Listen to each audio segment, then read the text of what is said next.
Part 5, this part tells how the subconscious processes are continually at work, and it tells how we may consciously direct this work instead of being mere passive recipients of its activity. It tells how we may have a vision of the destination to be reached, the dangers and pitfalls to be avoided. It tells how the word has become flesh, how we are constantly creating and recreating ourselves. It tells of a mental home which each of us is building for ourselves, the importance of this home, where the material is secured, the character of the furnishing, how and why many of us need a mental house cleaning in case we wish to realize our ideas. It tells of the conditions by which we may come into an inheritance of health, harmony, and prosperity, and the condition is one which demands no sacrifice except the loss of our limitations, our servitudes, and our weaknesses, and costs only the labor of harvesting its great resources. Introduction. Part 5. After studying this part carefully, you will see that every conceivable force or object or fact is the result of mind in action. Mind in action is thought, and thought is creative. Men are thinking now as they never thought before. Therefore, this is a creative age, and the world is awarding its richest prizes to the thinkers. Matter is powerless, passive, inert. Mind is force, energy, power. Mind shapes and controls matter. Every form which matter takes is but the expression of some pre-existing thought.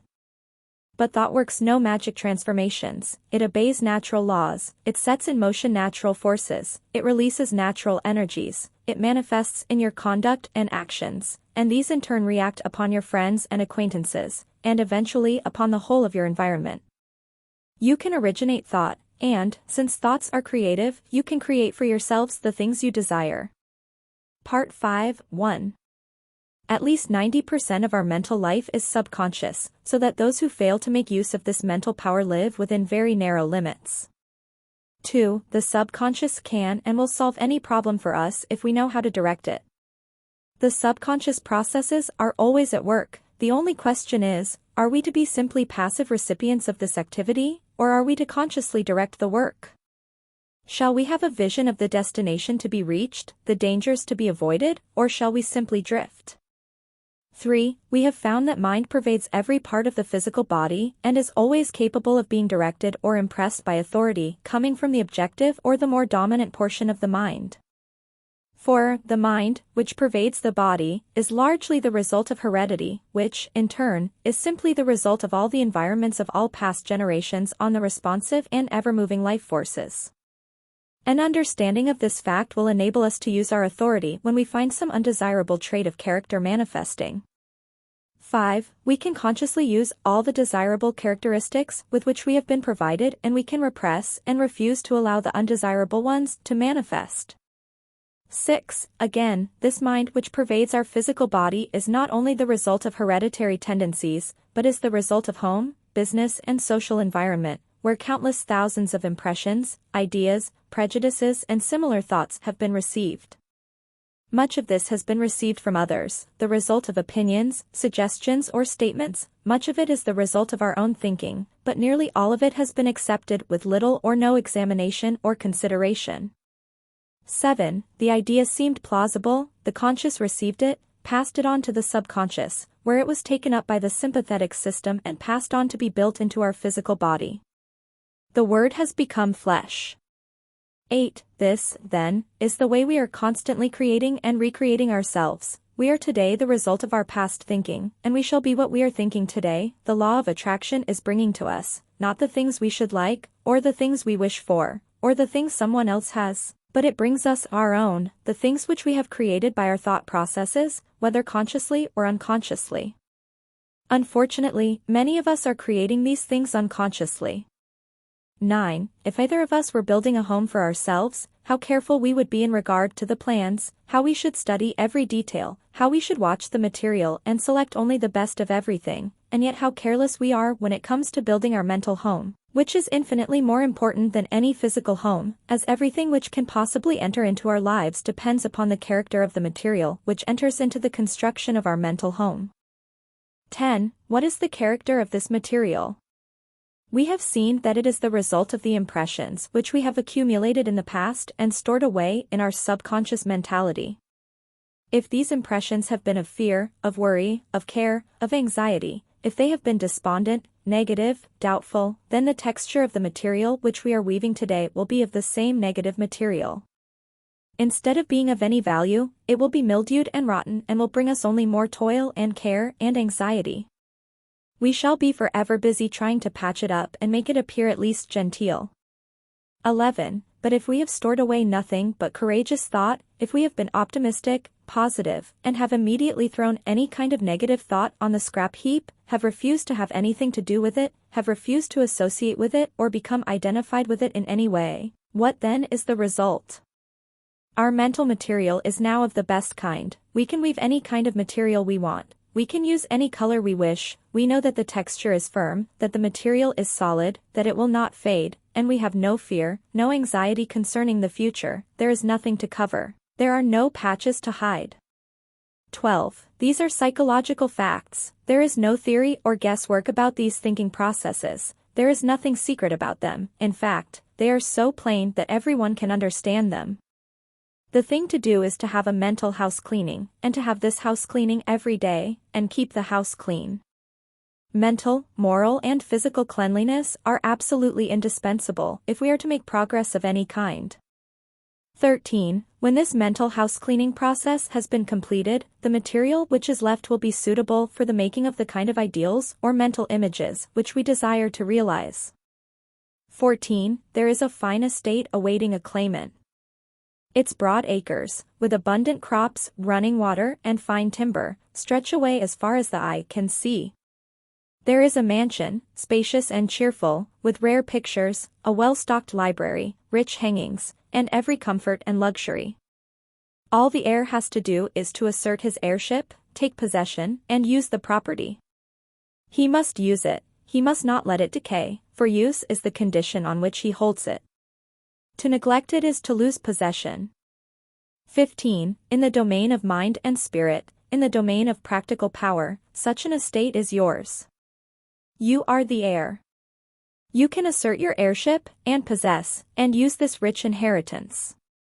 Power over circumstances is one of its fruits. Health, harmony, and prosperity are assets upon its balance sheet. It offers you poise and peace.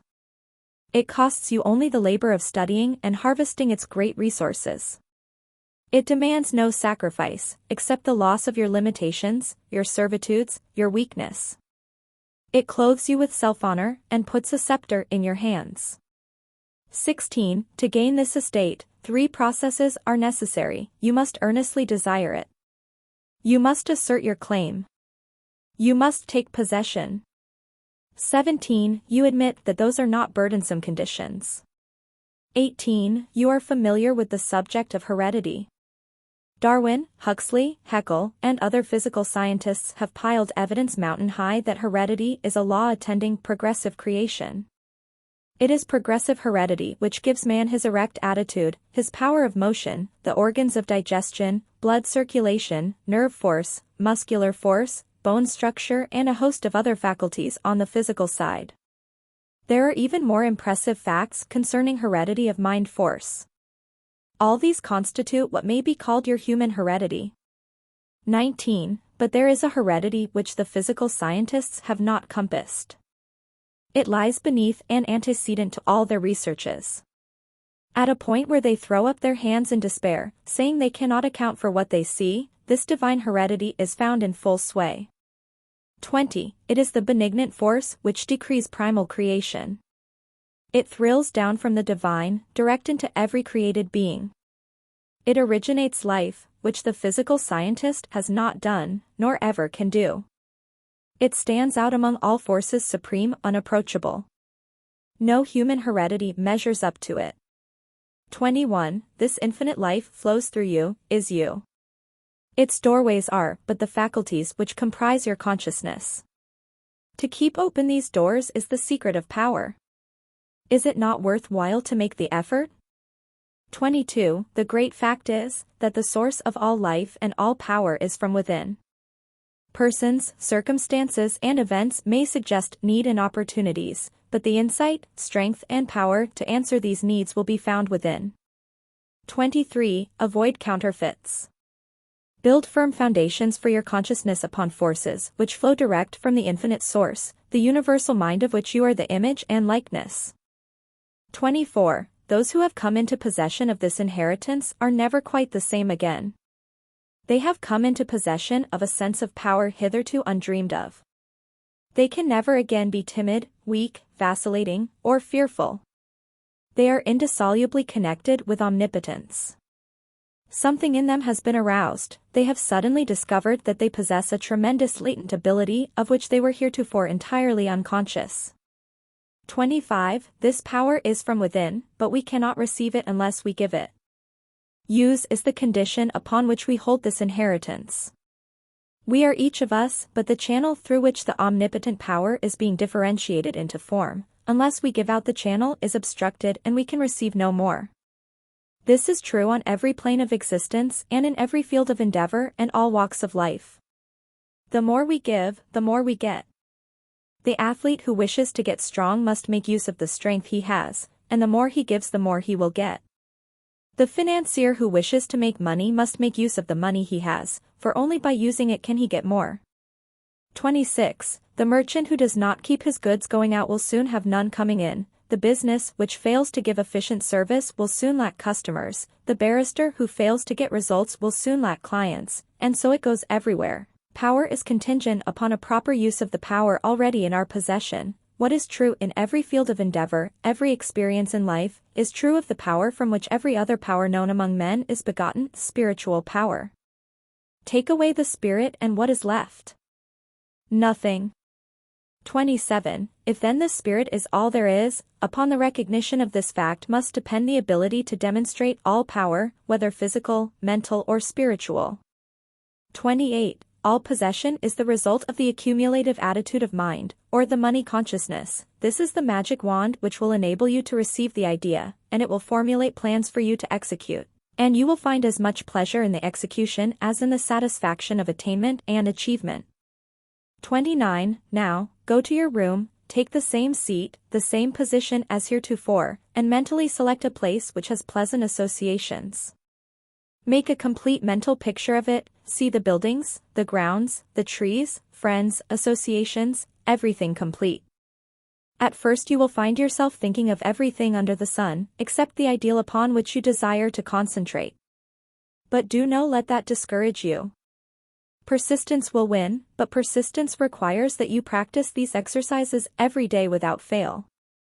Relation and connection are not somewhere and sometime, but everywhere and always.